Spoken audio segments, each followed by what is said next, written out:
play to win the game. This is the LPGA Edge. And now your host with the cheat code, Kent Paisley. Hello, everyone, and welcome to episode 7 of the LPGA Edge. Scottie, we didn't talk last week, so I missed you so much. We had to talk twice in the same week here ahead of the U.S. Women's Open. How are you, man? Listen, a major week, seeing you twice, it only is fitting, right? I thought it was just because I'm me that it's worth seeing me twice, but I digress, We're also... Let's keep thinking that. We're also joined by the head of the Edge, Scott Walker. Scott, how you doing? I mean, I don't want to break up this chemistry. I mean, you guys need a room or what? But, yes, I'm glad that That's you why guys you're in get the along. middle, because, get so excited. I mean, Scott, Thank we are you. talking with the A-list of A-listers of Scottie Worldwide Leonard ahead of his Hollywood major. So, Hey, even got some merch today, Wow, spending money. Did you get your 10% discount that we were trying to 20. negotiate? 20? 20%. 20? I wasn't asking Okay. for enough last episode with Allison. I clearly was not. It should have been 25. I had one job. Speaking of numbers, we have 25 players in the pool for Majors Poker. And can someone kindly remind me who won Chevron Poker? Yeah. Congratulations to you. I made the mistake of not using the first pick on, the obvious choice. That is absolutely correct. So here's how this edition is going to work. The winner gets to pick what slot they go in first. And because Scott handed me the victory, he gets to pick his spot second. So Scottie, you're handed wherever. And because I won in first place last time, I'm sticking with what worked. I'm going to be drafted first. That's fine. As the guy who started the inaugural poker, I won the Masters Poker in the third slot. So You did. I plan to do it again. But technically Scott did poker before we arrived. So I don't know if it was inaugural. Well, it's a new day. It was for 2026. It was the inaugural. So yes, okay. It counts. Okay. It counts. Scott, you want to go second All or right. third? I look. Scotty's already claimed third, so I will take second gladly. All right. Unlike the first time we did Majors Poker, I'm going to run through the field of 25 players. From alphabetical order: Celine Boutier, Heijin Choi, Allison Corpuz, friend of the show, Lauren Coughlin, Hannah Green, Aki and Chizzy Ey, Austin Kim, Hyoju Kim, Seyoung Kim, Lydia Ko, Nelly Korda, Andrea Lee, Minji Lee, Heiran Yu, Yuka Sasso, defending champion Maya Stark, Ryu Takeda, Patty Tavatanikit, Gino Titakum, Lottie Wode, Miyu Yamashita, Angel Yin, Ronin Yin, and Ina Yoon. Now here on Majors Poker on the LPGA Edge, we have a special rule. If you're caddying in the tournament, you're handed your player. So was Scottie's lobbying for Ingrid Lindblad to be in this field necessary? No, it was not. Scottie, you're already starting with 1. You'll end up with a team of 6. I like it. Me going first.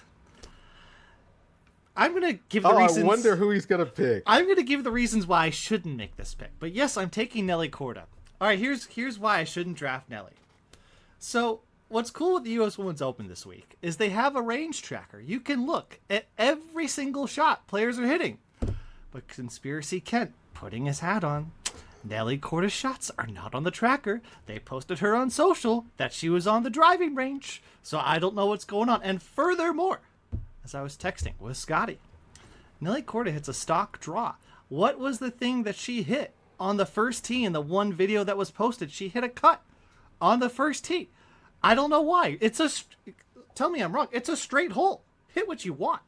So I don't know. I don't feel great about Nelly Korda switching up the game plan here ahead of playing at Riv. But we're going to take her anyways. Go ahead, Scott. Scotty, Yes. as you would know, though, the wind on number 1 is coming off the right. Maybe she's trying to hold a cut in on that hole. These are the homework. These are the things you got to think about, right? Where the wind is. It's going to be a south wind all week, boys. It's going to be down off the right. I'm a big proponent. I understand the logic. I'm just a big proponent of go with what brought you to the dance. But anyways, Nelly Korda off the board at 1. All right, I'm gonna move quickly then, and we've done a nice job of putting together some really interesting numbers. I'm gonna go with Yeoju Kim, and mostly I'm gonna go off the strength of, the approach shot's gonna be a big deal, right? I mean, I've had.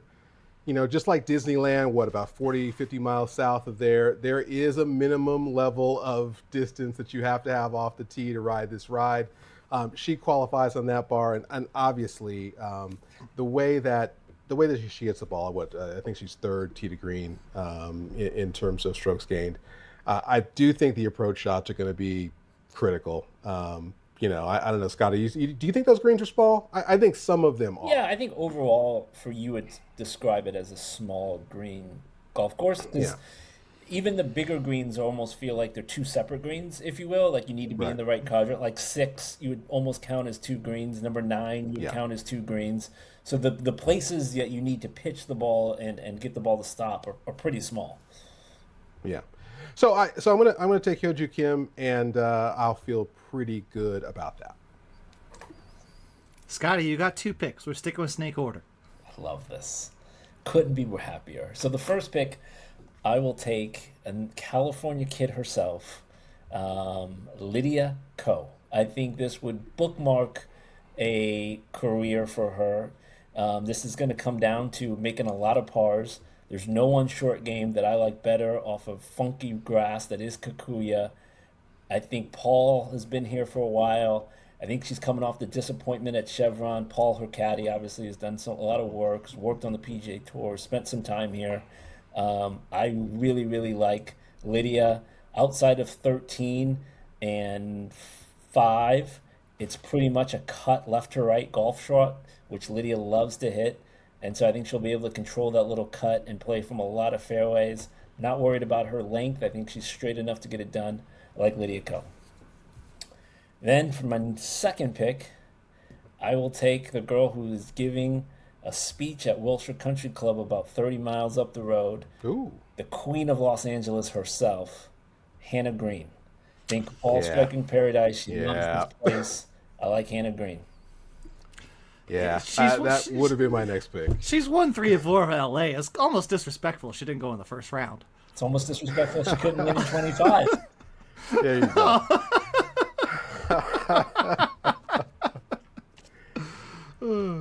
All right, my pick. Yes, sir. All right, yeah, I'm gonna take Gino. I don't have a lot of conviction here except for chalk, but chalk is enough. I've got some sleeper picks I think going forward, so I'll take Gino here and get myself some value. World number 2 off the board in the 5th pick. We also picked her relatively late in Chevron Poker. All right, now it's back to me. I've got 2 picks. Going with Ronnie Yin. Ronnie's been playing real good. Was in contention at Chevron, major champion already, kind of showing some form again. And I this next pick might seem like a little bit of a stretch, but hasn't finished outside the top 20 since early April. In a Yoon. Excited to see what she can do. We love some consistency going into a major. We love some form. See what happens. Give me some Wies. Okay. So this is me, and we don't do the bars exam on this show, but on the edge, we did a lot of rap with me and Andy. So I'm gonna go with Lottie Dottie. We like to party. Lottie Woad will be my pick. Recent winner. Let's go. I like it. Okay, I like it. My pick would be someone who I think can break through. Another LA kid who spent a lot of time at Riviera, hitting the ball great. Let's go to iron game. She had a coach out there with her today, hitting the ball great. Allison Lee. Whoa. Wait. Whoa, mama. Wait, what? Is she on the list? Allison Lee is not on the list. Well, can we take her anyway? I think You're going to take her anyways. Okay, all right. We're going to let you. You could have had that pick in the final round, but you're taking her now. All right. Do your thing. Yeah, we're breaking history here. Okay. All right, you got another all pick. right. Yeah. And then I will take Lauren Coughlin. One already. Ball striker's dream here. Iron play. Not going to make mistakes. LC. Scottie, is she long enough? Yeah. Okay. Okay. She was a scratch off for me. I thought she might be, this might be too big a ballpark for her. Just one at Shadow Creek. Yeah, fair. Okay. Let's go ahead and one of the segments we're going to do here coming up is, who would be a very popular winner here. And I think this player would be popular. And for some reason, actually on the betting lines, she just doesn't, her odds aren't that great. But man, there would be no bigger Hollywood story than Charley Hull winning at Riviera. Let's go. Oh, he's going to the computer. Going with the computer. AI, Claude, what do I do? He took mine. I agree with the betting odds because Charley was not on this list. Oh, that's also fair. You're right. You know what's funny? You're right. She isn't on this list. She's not on the list. And you know what? I'm still picking You it. made Let's the pick. go. You made the pick. I made the pick. We Let's are not go. agreeing with the host's selection process. That is what I'm hearing Nah. right now. That's fine. All right, I got my final two picks. I got a lot of options here. I am going to take a longer hitter. I'm going to take a major champion. I'm going to take someone that Scott would have liked to have picked because it's a favorite of his. Patty Tavatanakit. Yeah. Just like a little distance in this. LA girl. LA girl. Yep. And I think this selection is off the reservation. It's on the list, but it's off the reservation. The only player to win the U.S. Women's Open twice in the 2020s has been playing horrifically this year. But, the whole goal of this thing is to pick a winner. Her form was substantially better when she won in 2024. But we're going with Yuka Saso, who does have distance. But this is a boomer bust, final round draft pick. You play to win. Call me DJ Khaled, because all I do is win. Here we go. You play to win the game. By the way, where I am actually on my list, I am trying to find where Yuka Saso was. And on my list, this is the lowest pick out there. Recent form says not good. No. Breaking the rules from the second and third pick. But I will say this though, I do like players that have a sense for the moment. She got a sense for the moment. So Yuka Saso I think it would be a strong pick. It's a reach. All right. It's a reach. I don't hate it. So I've got a couple of things that I'm looking for. I am a huge admirer of Minjee Lee. I feel like Rio Takeda might be interesting. I think off a recent form. But I actually am going to, and here's the other thing. And I'm going to argue with you, Scottie, about one thing. Okay. Celine Boutier is another one that I thought, big ballpark. Otherwise, I think I might have reached for her. I am going to, all the things I just said, the second best story out of here might be if a hometown kid, Angel Yin, wins at Riviera. Angel Yin.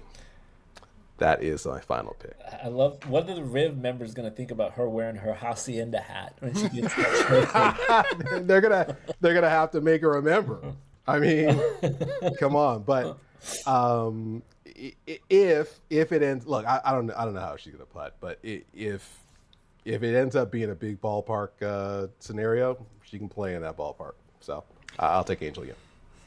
challenge with Celine is just you flying out from New Jersey after the high of the wind too. That's a big crash and big turnaround. When Scottie, you would know, people have been out there since Saturday.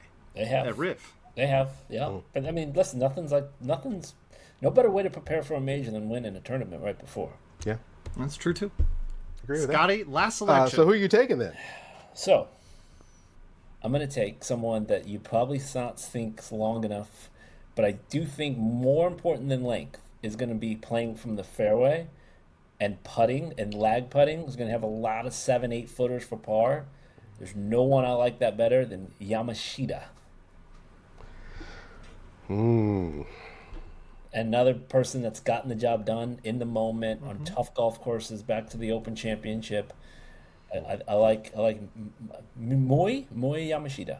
Scottie, how windy do you are you anticipating this week to be? Like, is this U.S. Women's Open comparable to the British at all? It's going to come from the south every day. There's not going to be the Santa Anas from the north, so it's going to be a warm southern wind. I don't really expect it to gust more than 15, 20 out there and kind of stabilize right at 10, 12 every day is what it kind of calls for. So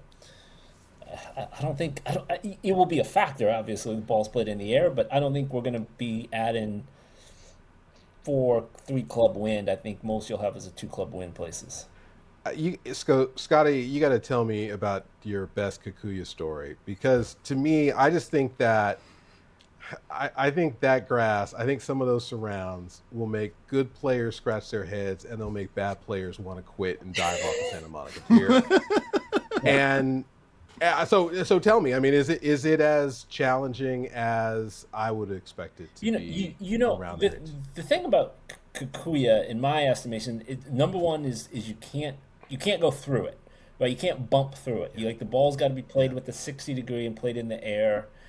You're not going to see hybrids like running it up. You're not going to see putters from off the green this week. You're going to have to see people actually hit wedge game, hence my Lydia pick.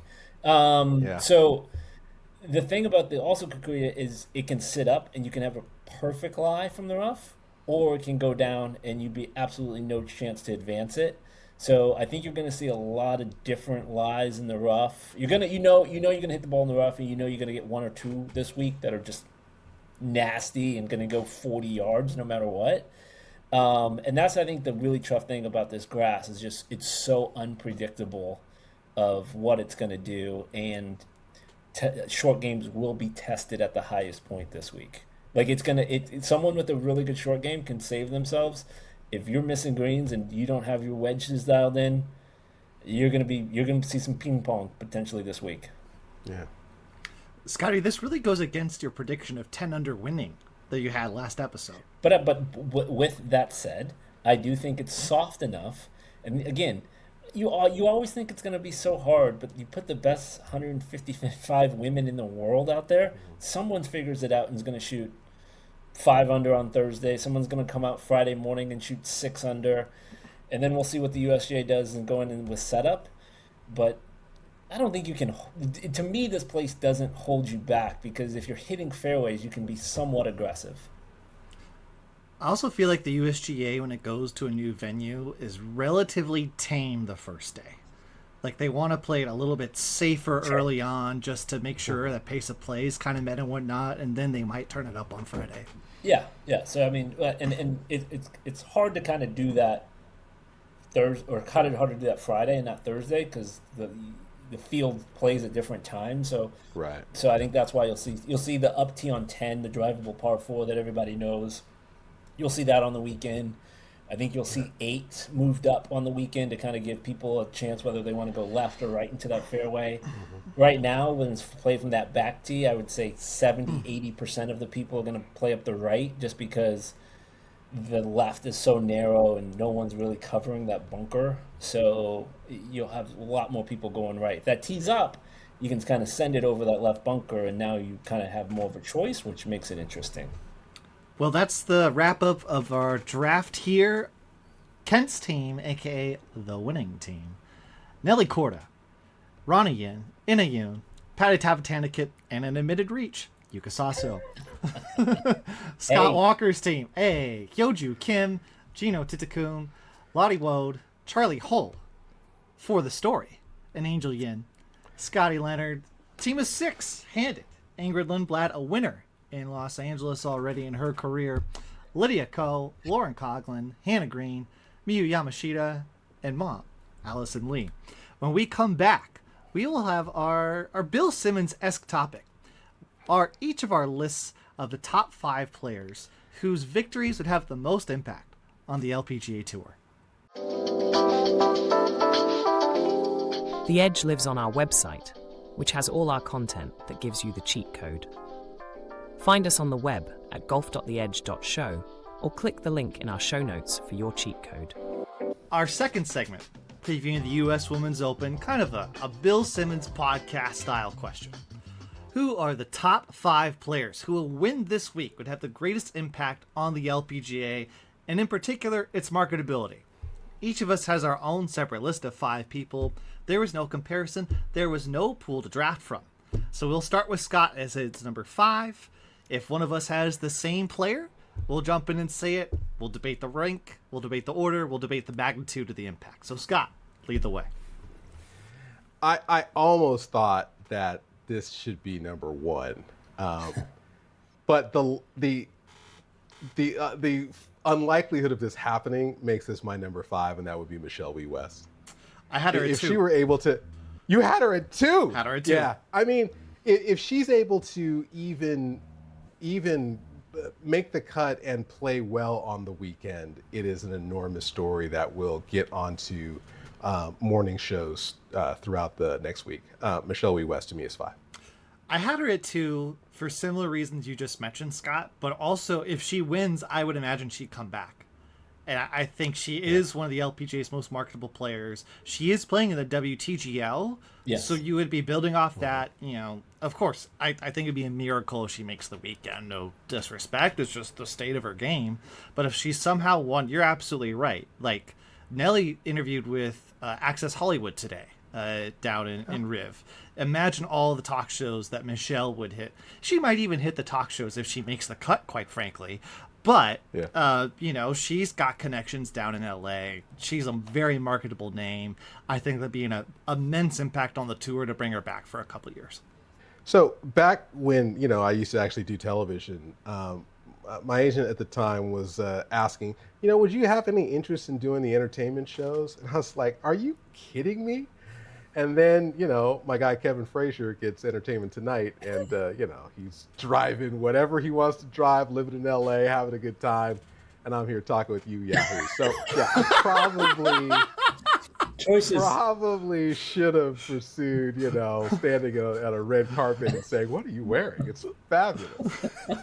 Well, Scott, I'm wearing a blue polo. It's got a nice little heathering to it. Good red count. Good thread count, right? That's what we're here for. There you go. Scotty, There you who's go. your number 5? Yeah, this was a fun one, and I'll take Amy Yang. She's had so many close calls. Since Lexi's not playing, she is the most active streaks in the U.S. Open, and she tees off on Thursday with me. But I think, she had so many close calls at Lancaster, and the U.S. Open's the one that I know personally would want. It would be huge for South Korea to get another U.S. Women's Open for them. And I think it would cap off that period that overlaps Michelle out of someone that's been so good for so long of consistency. So I'll take Amy Yang. I'm struggling with that pick a little bit because it's not like she hasn't won a major, right? She broke through Yes, in Major the Holly. 75 at KPMG. The Holly, but the U.S. Open's different than KPMG. It's true. It's certainly more elevated. And I buy into, a Korean major championship might turn the tide a little bit because South Korean performance has somewhat dropped off on the LPGA. I think Japan has been the more talented East Asian country on the LPGA, and those are both big markets. I think the LPGA as a whole would benefit from both countries playing well. I would argue, and this is why I would argue, from being on tour, Amy Yang might be the most respected person on the LPGA Tour. Tell me more. I go look at the win at Sahali. There's 40 people on the green. I've never seen that many bottles of champagne. I'm from peer to peer. you ask anybody who should they go talk to, or Amy Yang. And the cool thing about it is she wants none of the fame. She wants none of the interviews. She just wants to go do her thing. And I'm telling you, all the Koreans, almost all the Asians to a T, they all respect Amy Yang. Probably, again, more than anyone else on tour. I've always enjoyed the times I talk with Amy. She's very thoughtful, even with English as a second language, which is such a challenge for players on the LPGA, and I really admire their efforts when it's not their native tongue. Number 5, for me, Yanni Sen. I think it would be such a cap to an incredible turnaround in her career. She had the yips, was putting right-handed, just fell off a cliff after being world number 1 for 109 consecutive weeks. Won on the LET last year. That was such a laudable moment for her. Has played respectably enough to where I don't feel like this is a 4th and 10 conversion, not a Hail Mary like the Michelle Wie West idea is. But I do think it would be the sports story of the year more so than if Nelly won. But I think that it would be just an incredible story of determination that you don't see super often on the LPGA. Oftentimes when a star player falls off a cliff, they don't get back up. And Yanni has seemingly started the climb back, which has been really impressive. Yeah. My selection here at 4? Mm-hmm. So I'm going to go with Rose Zhang.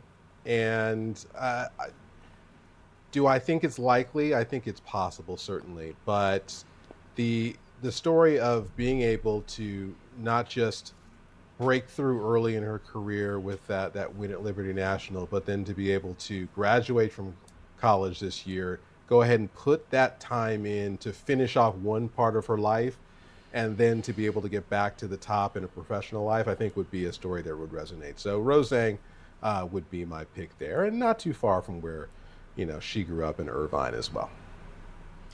Local win would be good. It's a fellow unlikely story, just because I don't think I haven't seen the form I would want yet. But I also just picked Yuka Saso in poker, so who am I to say? My selection? Number 4. Yeah, so it'd be with someone that I did take for poker that wasn't on the list. New mom, LA native, Allison Lee. Obviously, probably by far the person, when you say the best player that hasn't won on tour, she's got to be on the short list 1, 2, or 3. To come back after spending the time off, new mom, all of those things, I think that would be a great story. And Allison's awesome in the media room. I think she would translate well with the trophy. You saw her talking about the Kings and the Lakers are out of it, so come watch us this week.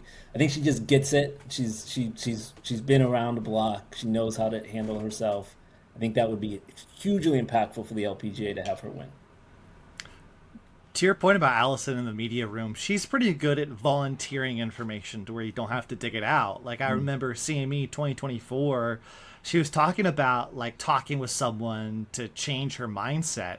It was a quick follow-up, like, oh, who was it? And then she said, oh, Freddie Couples, and dove right into how Freddie's been in her corner and what that impact has been like. And yeah, I feel like I should have picked Allison, considering talking about moms on tour in a previous episode. That would be another bulwark for something I think the LPGA needs more of. My number 4, Mega Gane.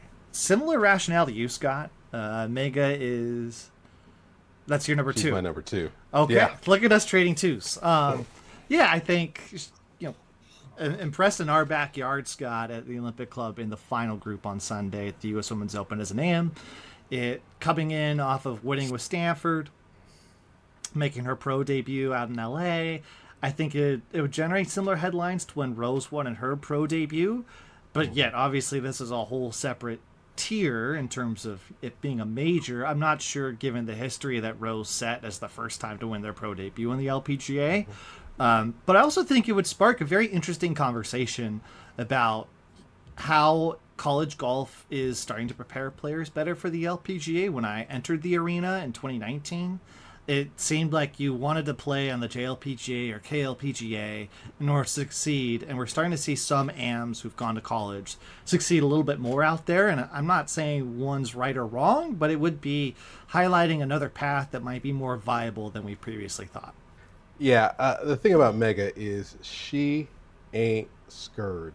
of anything. The moment is she loves big moments, and she plays a lot of her best golf in big moments, and that smile will jump out off the screen as well. I just tend to think that she's one of those players. To me, she's very much like Billy Horschel in the way that they're players that that have talent.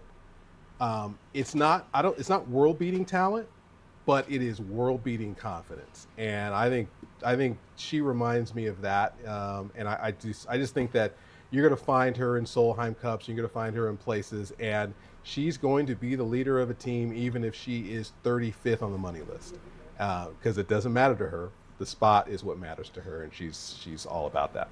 Love it. Number 3? I think we're Scott number 3 because I just have my number 4.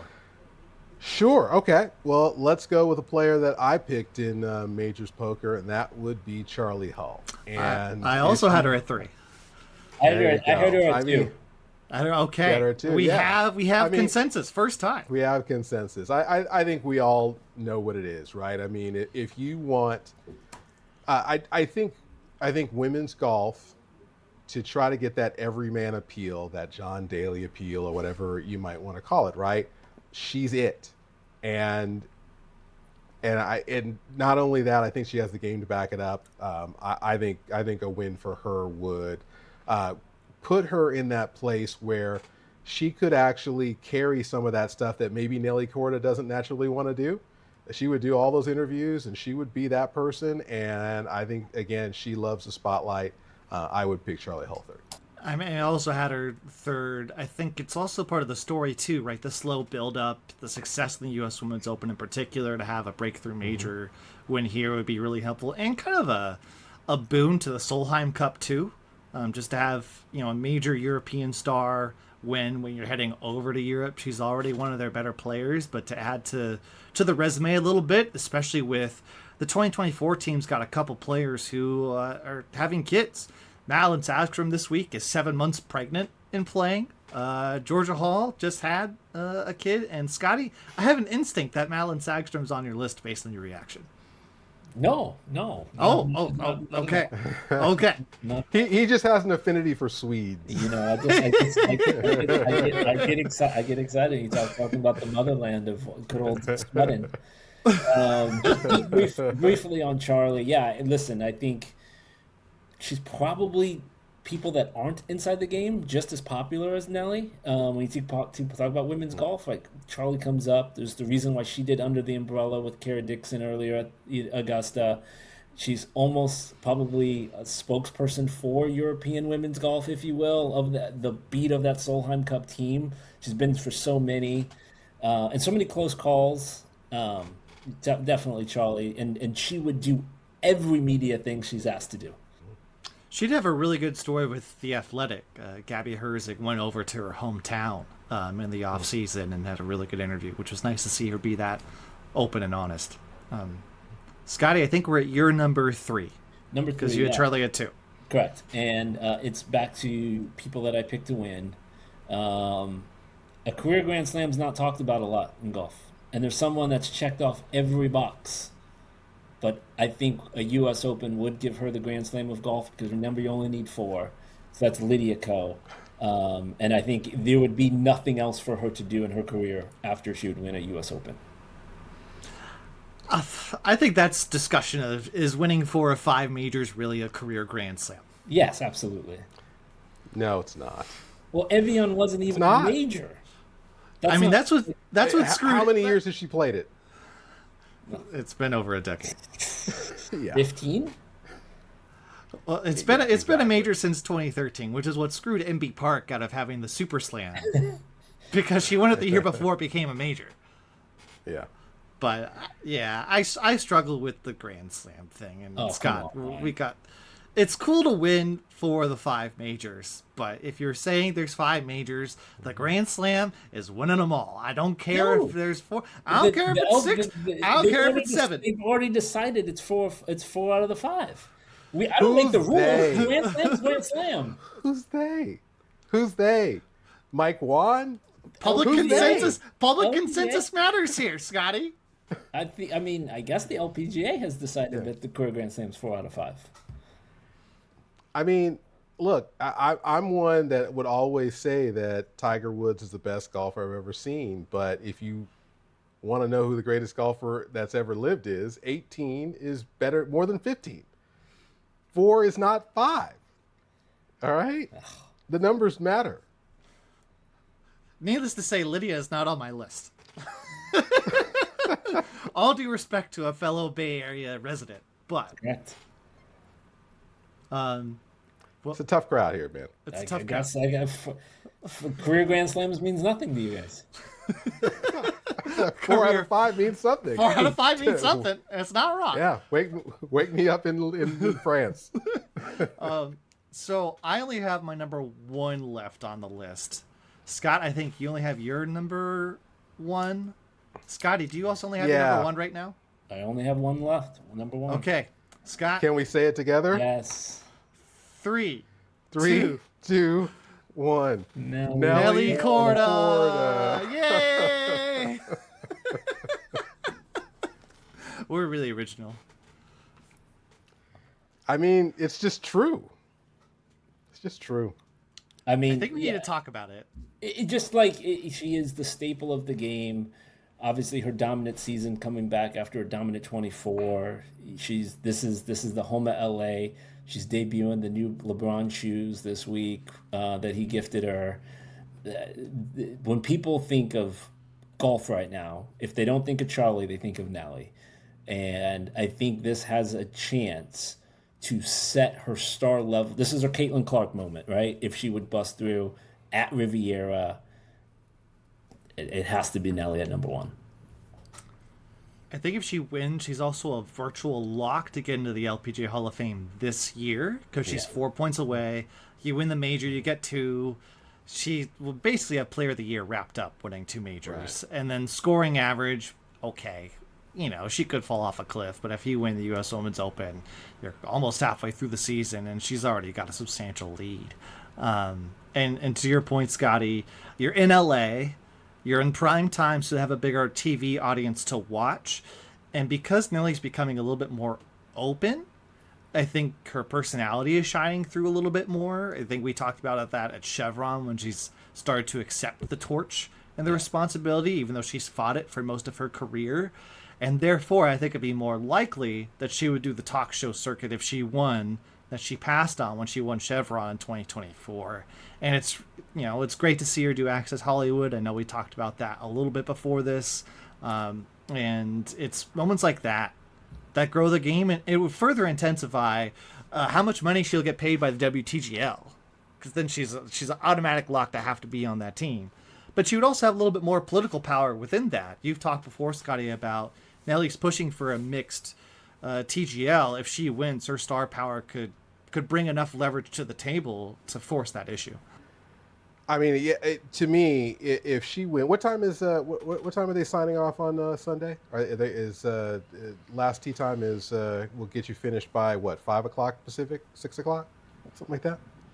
No matter what happens, if she wins, I guarantee you that the next day they will have a mock-up Hollywood star made up. She will take the trophy to Hollywood Boulevard with something stenciled over, like, I don't know. Well, I'm not going to mention the name I was going to mention. And then scratched over. It will be Nelly Korda, and then they're going to take her to the Hollywood side, and she'll have the trophy right up there. It's just ready-made. It is the Hollywood ending. I wish it were more creative, but it doesn't matter. Creativity doesn't matter. It is what people want to see. And if she wins in a dominant fashion, I don't think anyone's ever going to remember anything that happened in golf this year. Rory won the Masters. It's his second. I said what I said. I think another thought too is Nelly's talked a lot about the U.S. Women's Open as the one she wants, and similar to Rory, like, she has set the stakes herself, which makes it easier for the audience to follow. And finished runner-up to Maya last year, disappointing finish, based on the interview she had, and I think it would be just another mental hurdle cleared of, like, okay, well, you're 28. That, like, you can do so many things. She could win the Super Slam if she wins this one. Not this calendar year necessarily, but the real Grand Slam. Only one. 4 out of 5.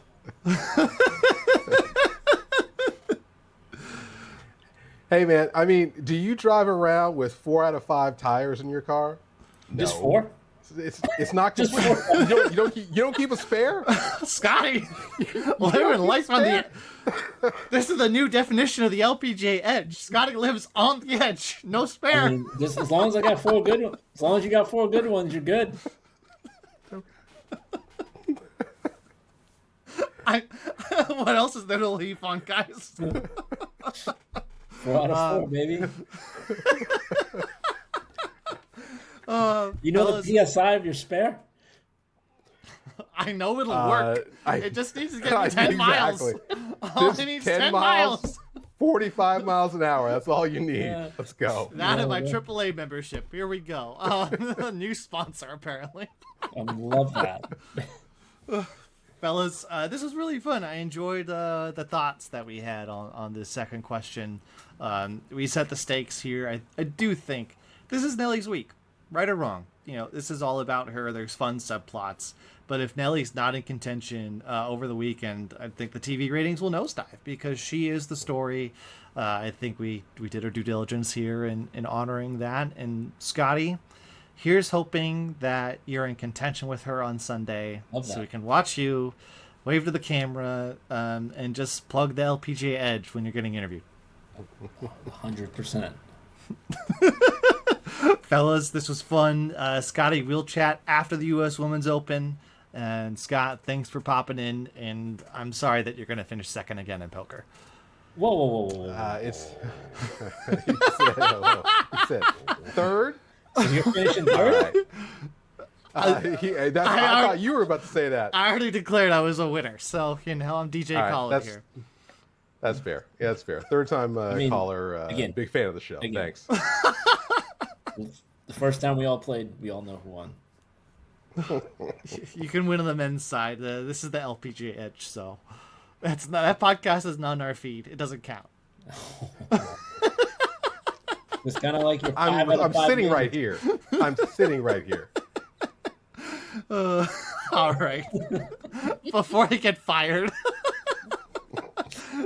Take care, guys. Thank you.